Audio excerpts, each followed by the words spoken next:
welcome to this episode of Flickering Dreams. This is our weekly kind of get-together over a coffee, although I don't seem to have a coffee in my hand. Our cinema cafe, where we just chat about what we've seen this week, other than the films that we've reviewed, or indeed the films that we've reviewed. So this week we've reviewed Ghostbusters Frozen Empire, Roadhouse, which is a video, Immaculate at the Cinema, new Sydney Sweeney horror film, Late Night with the Devil, also in cinemas at the moment, and Fast Charlie, which is also streaming on Prime. So you can find each of those separate videos as separate episodes of Flickering Dreams if you search for them on YouTube or your preferred audio platform. Any other films we've seen this week? So one other film I've seen this week is Shirley, which is streaming on Netflix, and that stars Regina King in the role of a politician. I would recommend it to you to take a look, if nothing else, but for the acting of Regina King. And it's also one of the last appearances of Lance Reddick in a film before he died, and the film is actually dedicated to him. I don't know whether that was chronologically his very last film or not, but the film is dedicated to him. Very good film, and if more of you guys can watch it, we could maybe review it. Any other films you've seen this week? So I obviously it's not out yet, but there was an unlimited screening of Mother's Instinct, which, yeah, I mean that was a film. Yeah, I've actually got that in the upcoming things that are coming out this week. So here's a little clip of Mother's Instinct. You need to separate the grief from the guilt. What guilt, Alice? Something's broken inside of me, and I need you. I saw the look in her eyes. She thinks that I should have saved her son. Is that coming from her or you? You think I'm imagining things? We're not going down this path again. You're right. God knows I can get carried away sometimes. Yes, Andy Godfrey also saw that today, because it's actually out today that we're actually recording this podcast, and he described it as very Hitchcockian. So I'm looking forward to seeing that one. It does look my cup of tea, and it definitely. So I was just going to say, it definitely gives me vibes of Eileen. I don't know if that was one that you caught at the London Film Festival. I did. Quite and starring Anne Hathaway as well. Yeah. Good. Okay. Any others that you've seen, Scott?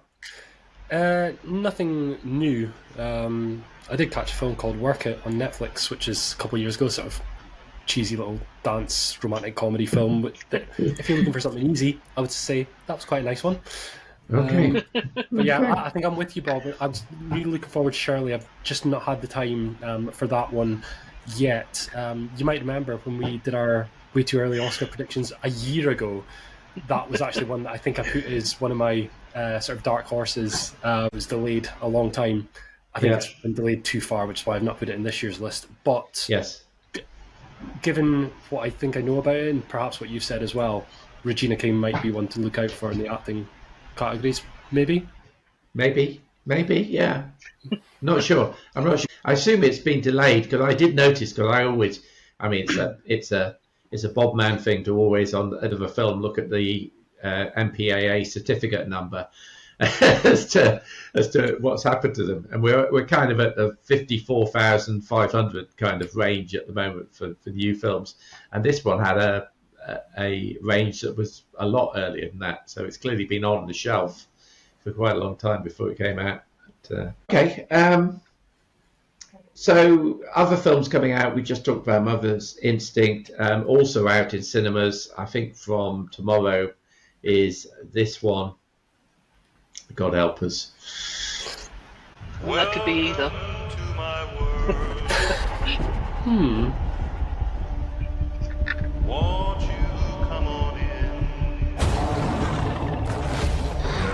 world has more secrets than we could possibly imagine. Miracles I get.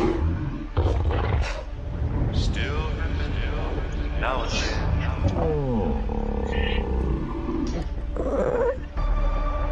What is that? That's not Kong. I mean, that of course is Godzilla X Kong, the new Empire. What is it? Godzilla multiplied by Kong? Godzilla and a very cross Kong? I mean, I don't know what you're supposed to make of that title, but I think this one is going to make Godzilla -1 look like a complete masterpiece as a movie, which indeed it was. It was a masterpiece. I agree. It even won an Oscar, so that's how much of a masterpiece it was. So but I mean, this is one that's a bit like the last Transformers movie, which I'm not sure I can really be asked to go and see this. It just holds no appeal for me at all. It's got Son of Kong in it. Son of Kong. Yeah. This is one of those where I'm looking and thinking, maybe if I go see it in 4D, that'll make it worth watching, just because it can boost the experience. Maybe. It actually comes out of the screen and slaps you in the face. That's what he does. Godzilla blasts you with its nuclear blast. Yeah. Well, it's not one, I must admit, that I will probably go and see, given my week ahead. So, I've got a triple bill booked for Good Friday. Have you? And I'm doing the other new release and a rewatch of Ghostbusters. Right. God, there you go.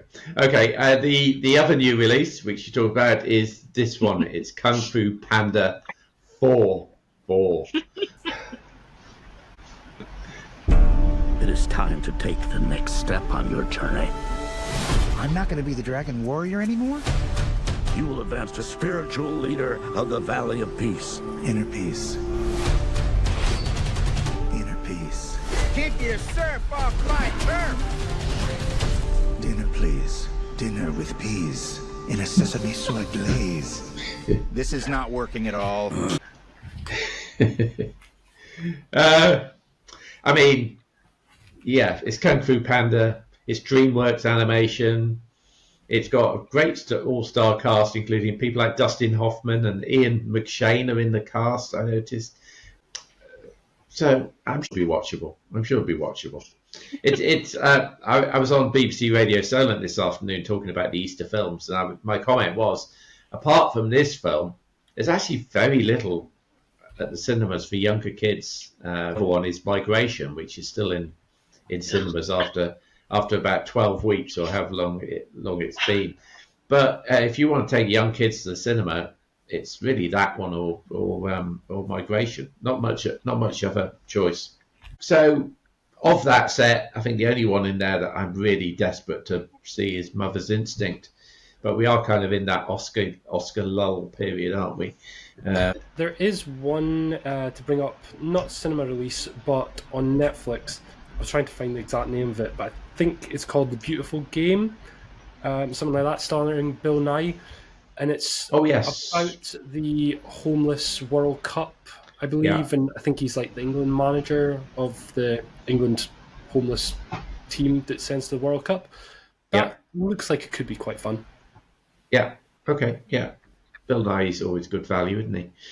Okay, let's move on to our film quiz, and we've got another variant here, which Andy did a little bit earlier. I won't reveal what score he got, but it's this one here.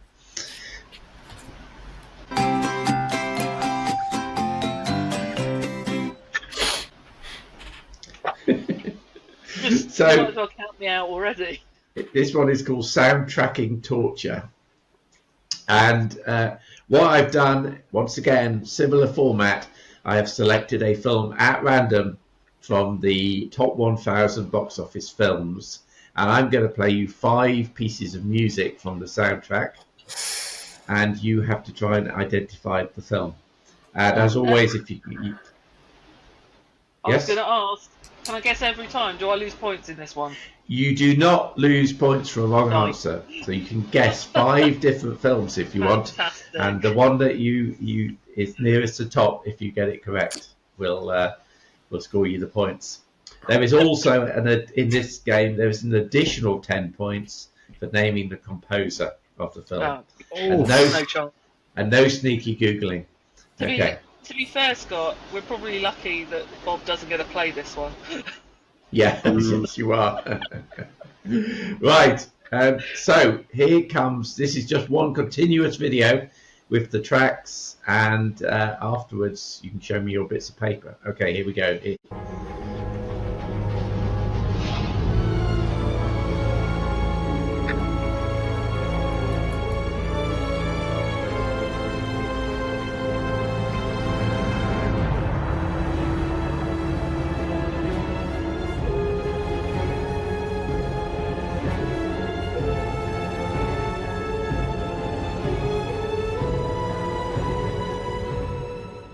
That's track 1. Here's track 2.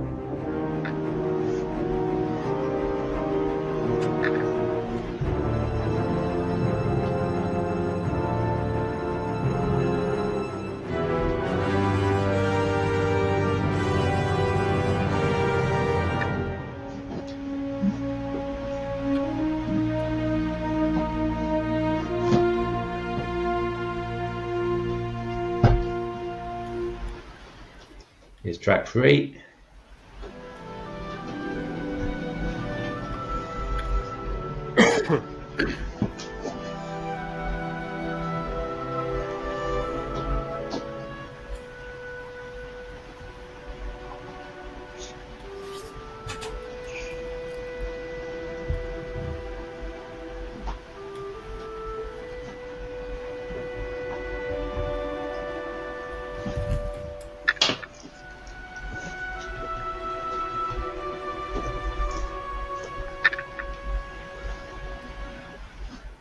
Here comes track 4, a bit more helpful.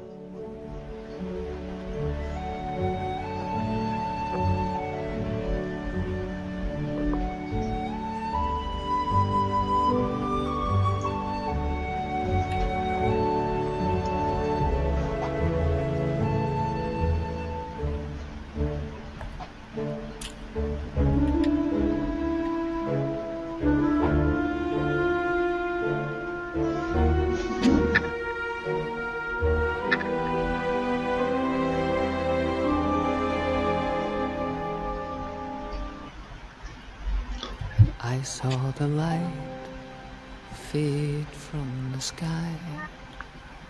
On the wind I heard a sigh. As the snowflakes cover my fallen brothers, I will say this last goodbye. Night is now falling, so ends this day. The road is now calling, and I must away.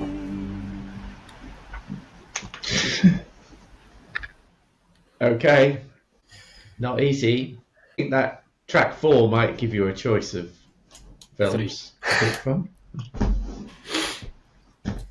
So, and any idea for the composer as well? I feel like I should know, and it's gonna. I've got it wrong because I'm pretty sure he didn't do this franchise. Okay. But okay, alrighty. So what have you got? So, well, my first 3 were just complete random guesses of Aladdin, Blade Runner 2049, and Schindler's List because I was getting nothing. Right. You see, my first one, it felt Indiana Jonesy to me, and then the second one also felt Indiana Jonesy, so I put the other one, like the next one. Yeah. So for 4, this is where I'm pretty sure I've got the franchise, but I'm not sure about the film. So for 4, I've said Lord of the Rings Fellowship, and then I've switched to Lord of the Rings Return of the King for my 5th one. And if you're going to say it's Two Towers, I'm going to be so annoyed. Okay. So I wasn't specific, but when we got to 3, I was like, yeah, that's Tolkien-y to me. So I wouldn't have been able to tell you which film it was. So I went Lord of the Rings, Hobbit, Lord of the Rings, because I can't even remember what they're called. Okay. That's going to be tricky, isn't it?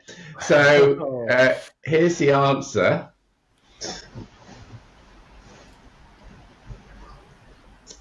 And it is The Hobbit, Battle of the Five Armies by Howard Shore. That is actually number 59 in the list of the top 1,000 box office films. Wow. It made just short of $1 billion at the box office. So Andy actually didn't get that right either, but he did get 10 points for knowing Howard Shore. So Andy's got 10 points from that one. Scott, I'm afraid you get 0 points for that. Emma, you said The Hobbit. I'll take 5. I mean, that's not... She's covering herself with 6 films by that one answer. Well, she is, but that's not bad. That's not bad. No, she said The Hobbit at Go 4. Yeah, she said Lord of the Rings / Hobbit. That could be... I'm going to give you... 4? I'm going to, because you put The Hobbit specifically, I'm going to give you five points as a consolation for that. Okay, I'm going to know for future weeks that I can be more vague with my answers. Well, you can be vague, yeah. Okay. Slightly specific. I haven't got the running total because it's on my wall upstairs, and I've been evicted due to a sleeping child this week to the conservatory. But I will add those scores and give the running total next week. Let's just have a look now at the box office top 10 for the week. So this is to the 25th of March, and at number 1, it's knocked June 2 off the top spot. And number 1, Ghostbusters Frozen Empire is at number 1.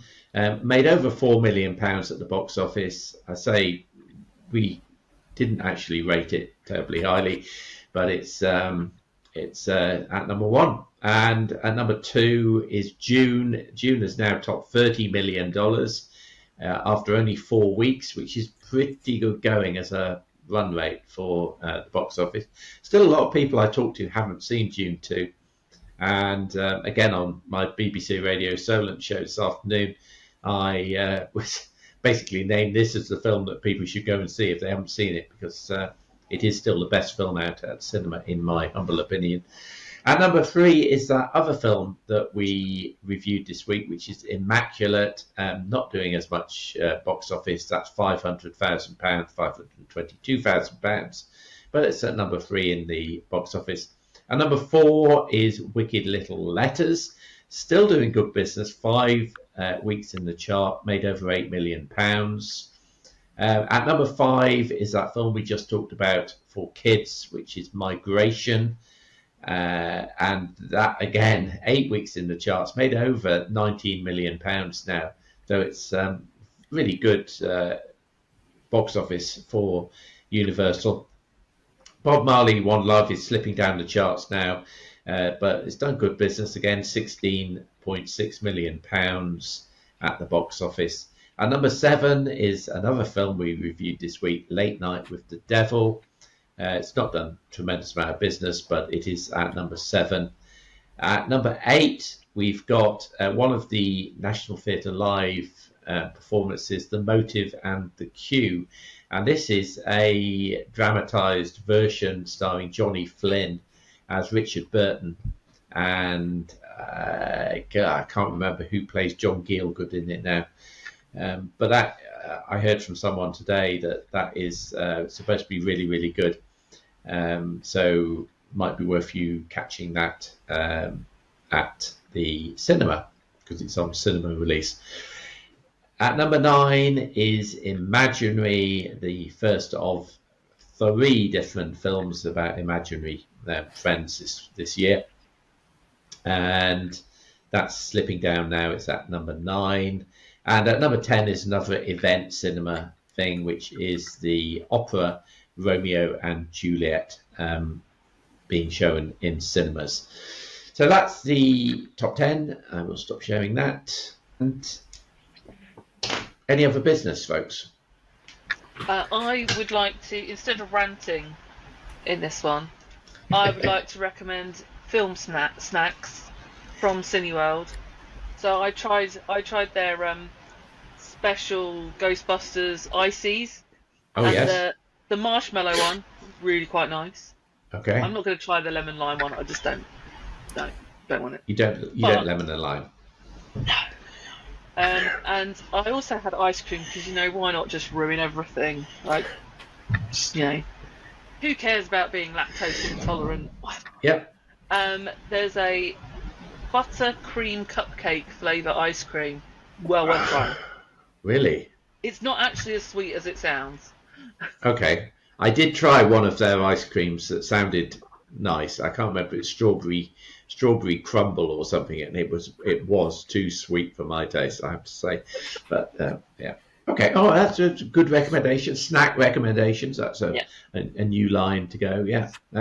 Anything from you, Scott?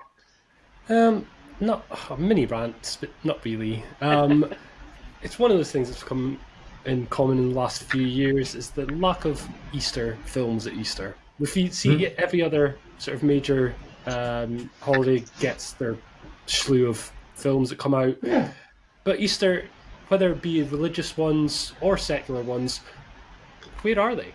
Either in cinemas or even just looking through TV listings. Back when I was a child, I remember you used to get like your Ten Commandments and all these big Easter movies. The greatest story ever told with John Wayne. Yes. Surely this was the Son of God. Yeah. Okay, less said about John Wayne, the better. Yeah. Overrated actor in the world, but I'm just going to throw that out there. Shots fired. Just throw that in. Lack of Easter films. Disappointed in that. Yeah. I think that's quite a good rant. I can recommend actually an Easter film for you. It's streaming on Prime, and that is Easter Day. Here Comes Peter Cottonhell. And genuinely, just go and look at the poster. It's amazing. Okay, is that a new film or is that? No. So that's 10 years old now. 10 years old. Okay. Classic. It sounds with like 3 out of 10 on IMDb. 10 quid. Yes, yeah, exactly. It sounds like that. It sounds like that. All right, good stuff. I could have a rant corner about the bunch of people who were in my Ghostbusters screening at Everyman Cinema in Salisbury, who just broke every single code of conduct you can imagine. They were shouting, they were getting up every 2 minutes and going out for drinks, they were using their phones, they were turning their phone torches on and looking for stuff under their seat at one point. They were absolutely obnoxious, and basically the cinema got so fed up with them that told them exactly where they could go, almost en masse. And they indeed left. I'm not sure whether the cinema management left, but all credit to Everyman Salisbury. The manager at the entrance gave each of us who attended it a ticket to come back and see another film at another time. Oh. They were that disruptive. That was good. That was good of Everyman. Good customer service. Yeah.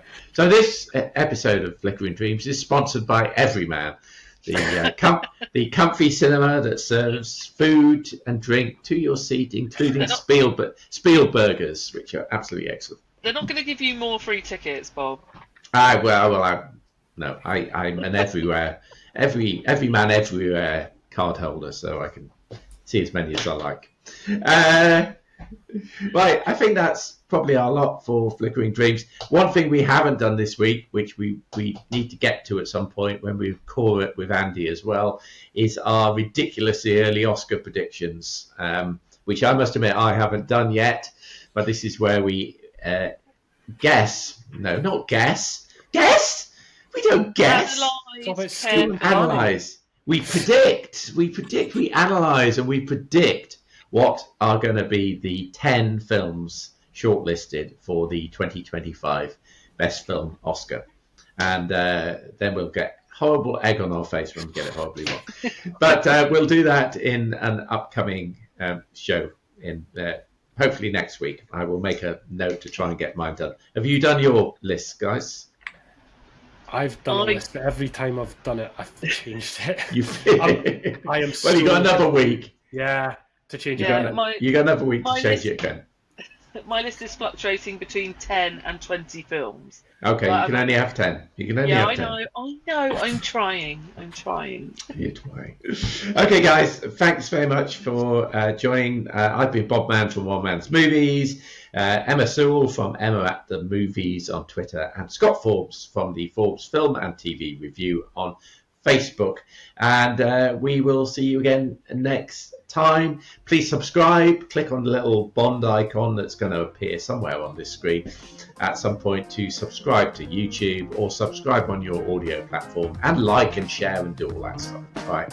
Thanks very much. Have a good week at the movies, guys. See ya. Thank you so much for listening or watching Flickering Dreams. You can find the video version on YouTube and the audio version on all major podcast platforms. And don't forget to subscribe so you can get each of the weekly episodes as they are released. We'll see you at the movies.